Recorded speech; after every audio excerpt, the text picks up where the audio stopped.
Hello friends, आज की इस वीडियो में मैं आपको क्लास 10th का चैप्टर 8 का बेसिक कराने जा रही हूँ और साथ ही साथ हम एक्सरसाइज 8.1 का क्वेश्चन 5 सॉल्व करेंगे, जिसमें हमें सारी की सारी ट्रिग्नोमेट्रिक रेशियो फाइंड करनी है। तो कैसे करते हैं इस टाइप के क्वेश्चन, ध्यान से देखो। सबसे पहले हमें एक ट्रायंगल बनानी है। आप ट्रायंगल को आप कुछ भी लेबल दे सकते हो, A B C, any number, any label, any alphabets you can use। अब उसके बाद आपको कुछ बेसिक देखना, लाइक पंडित बद्री प्रसाद हर बोले। यहाँ पर P क्या है, परपेंडिकुलर, B क्या है, बेस, और H क्या है, हाइपोटेन्यूज। ठीक है। अब यहाँ पर ध्यान देना, ये वाली ट्रिग्नोमेट्रिक रेशियो 6 होती है।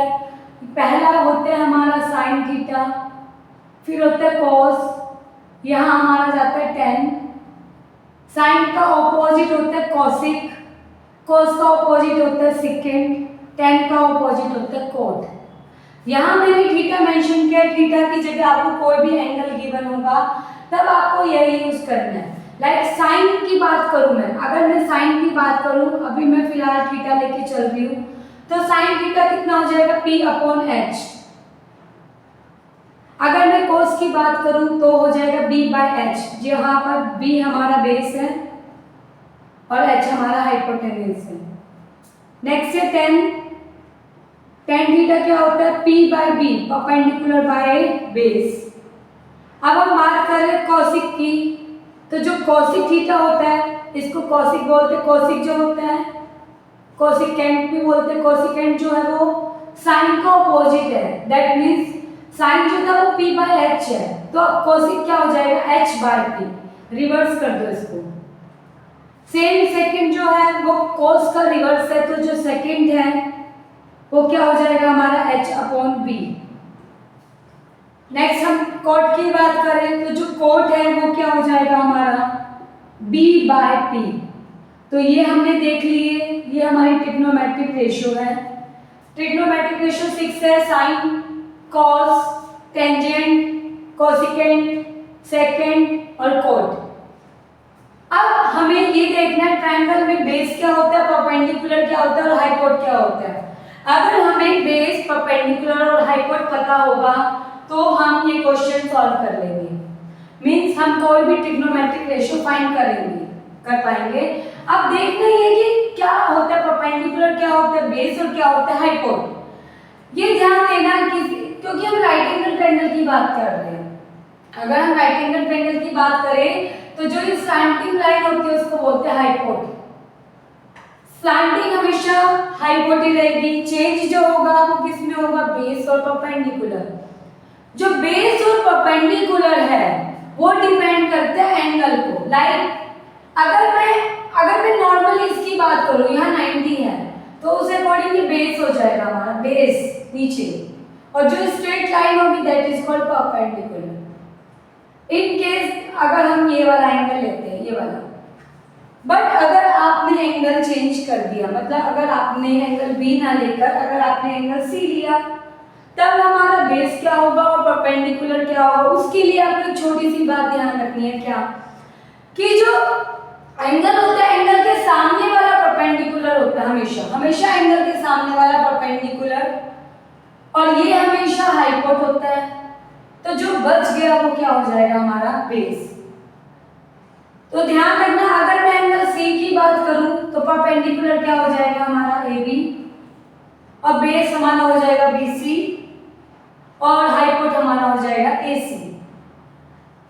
बट अगर मैंने बात की एंगल A की, अगर मैंने एंगल A की बात की तो हमें पता है एंगल के सामने वाली साइड क्या होती है, परपेंडिकुलर। तो दैट मींस ये हमारा बेस नहीं होगा, ये हमारा क्या बन जाएगा, परपेंडिकुलर। और मैंने अभी आपको बताया स्लैंटिंग लाइन हमेशा हाइपोट होती है, तो ये बच गया, तो ये अब बन जाएगा बेस। आई होप आपको ये कंसेप्ट क्लियर हो गया कि एंगल के सामने वाला हमेशा परपेंडिकुलर होता है जो बच जाता है वो बेस होता है। तो चलिए क्वेश्चन करते हैं। ये मैंने बेसिक बता दिया, इसका ध्यान रखना। अब क्वेश्चन करते हैं। क्वेश्चन में क्या कह रहा है, वो सेकंड थीटा इक्वल टू 13/12। सबसे पहले जो मेंशन है उसको लिखिए, secant theta equal to 13/12। Secant theta किसके इक्वल होता है, फॉर्मूला को फाइंड कीजिए। सेकंड थीटा होता है h/b, तो दैट मींस ये h है हमारा और ये b है। अब हमें फिगर में इसके अकॉर्डिंग वैल्यू पुट करनी है। अब वो क्या कह रहे हैं, हाइपोट हमारा 13 है और हमें पता है एक फिगर में स्लैंटिंग लाइन हमेशा हाइपोट होती है, तो हाइपोट हमने ले ली 13। अब हम बात करते हैं बेस की। बेस हमारा 12 है। अब आपको कंफ्यूजन होगी, इसको बेस लेगी इसको, ध्यान देना। अभी फिगर में कोई भी नंबर मेंशन है, कोई भी अल्फाबेट मेंशन है, A B C. Normally theta बोल रहा है, जब नॉर्मली थीटा बोलता है तब हम बेसिकली इस वाली फिगर को बनाते हैं और इसको एंगल मेंशन करते हैं। तो दैट मींस बेस कितना है हमारा 12, तो ये हो गया हमारा 12। जो ये स्ट्रेट लाइन है इसको बोलेंगे परपेंडिकुलर। जो हमें नहीं पता तो हम ये फाइंड करेंगे। कैसे फाइंड करेंगे, ध्यान से देखना। तो आई होप आपको ये क्लियर हो गया कि जो भी आपको ट्रिग्नोमेट्रिक रेशियो दे रखी है उसका यूज करके आपको चेक करना है हमें कौन कौन सी वैल्यू गिवन है। अगर नॉर्मली थीटा है तो आप सिंपल ये वाली राइट एंगल ट्रायंगल बनाओगे और फिर हाइपोट को हाइपोट की जगह मार्क कर दोगे, बेस को बेस की जगह। जो एक मेंशन नहीं है उसको फाइंड करेंगे। कैसे फाइंड करेंगे, ध्यान से देखना। आपने पाइथागोरस थ्योरम किया, base square plus perpendicular square equal to hypotenuse. अब ध्यान दो, हमें पता है नॉर्मल ट्रायंगल की बात करें तो नीचे वाला बेस है, बेस की जगह 12 रख दो। परपेंडिकुलर AB है जो हमें नहीं मेंशन, तो या तो आप AB लिख लो, चाहे आप इसको x मेंशन करके यहाँ x लिख लो, इट्स अप टू यू। अब हाइपोट कितना है 13 का स्क्वायर। यहाँ ध्यान दो 12 का स्क्वायर 12 into 12 144, x स्क्वायर 13 का स्क्वायर 13 into 13 169। तो यहाँ से x स्क्वायर निकालना है। अब ये प्लस में उधर जाकर माइनस हो जाएगा, यहाँ से x स्क्वायर आ गया हमारा 25। बट हमें तो x फाइंड करना है, तो ये स्क्वायर उधर स्क्वायर रूट कर दो, बहुत सारे क्या कर दो स्क्वायर रूट। स्क्वायर से स्क्वायर रूट कैंसिल, यहाँ बच गया रूट ऑफ 25 जो क्या होता है हमारा 5। दैट मींस जो ये x था वो हमारा कितना आ गया 5। अब आपको एक ट्रायंगल में बेस भी पता लग गया, परपेंडिकुलर भी और हाइपोट भी। अब क्वेश्चन पढ़ते, क्वेश्चन क्या कह रहा है, गिवन है हमें सेकंड थीटा इक्वल टू 13/12। तो हमने फॉर्मूला का यूज किया, एक ट्रायंगल बनाई और ट्रायंगल में मेंशन कर दिया जो जो वैल्यू हमें पता है। उसके बाद जो एक वैल्यू नहीं पता वो हमने किसका यूज करके फाइंड कर ली, पाइथागोरस का। अब हमें क्या फाइंड करना है, find all other trigonometric ratio. मतलब हमें बाकी ट्रिग्नोमेट्रिक रेशियो फाइंड करनी है, बाकी का मतलब सेकंड को छोड़ दो और बाकी सारी फाइंड करनी है। तो चलिए फाइंड करते हैं। पहला क्या है हमारा साइन थीटा। हमें पता है साइन थीटा क्या है, P/H। P/H। अब परपेंडिकुलर क्या है इसमें, स्ट्रेट लाइन, क्योंकि नॉर्मली हम ऐसे ट्रायंगल की बात कर रहे हैं। तो P हो गया हमारा 5 और H हमेशा स्लैंटिंग लाइन होता है जो कितना है 13, तो हमारा हो गया 5/13। ये भी हो गया फाइन। अब हम बात करते हैं cos थीटा। cos थीटा क्या है, B/H। बेस कितना है बताओ 12, बेस क्या है 12 और हाइपोट क्या है हमारा 13। हमने cos थीटा निकाल दिया, cos थीटा कितना है 12/13, तो हमारा cos भी फाइंड हो गया। अब हमें निकालना है टेंजेंट। तो टेंजेंट थीटा क्या होता है, P/B। P परपेंडिकुलर कितना है 5, तो यहाँ लिख दो 5। बेस कितना है हमारा 12, तो ये आ गया हमारा 5/12। अब अगर हम बात करें कॉसिक की, तो यहाँ ध्यान दो कॉसिक का फॉर्मूला क्या है हमारा H/P। तो यहाँ हम लिख लेते हैं H/P।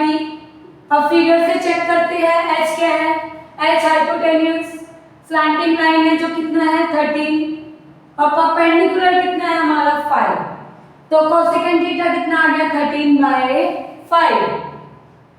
सेकंड निकल चुका है, गिवन नहीं था, अब रह गया कोट।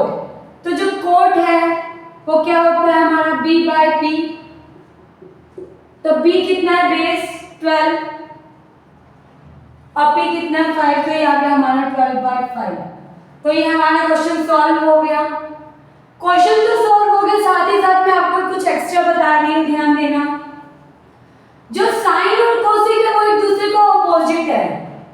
साइन की वैल्यू क्या आई 5/13 और हमें पता है कोसेक साइन का रेसिप्रोकल है, तो हम यहाँ से भी फाइंड कर सकते थे। जो कोसेक है वो रिवर्स हो जाता है 13/5।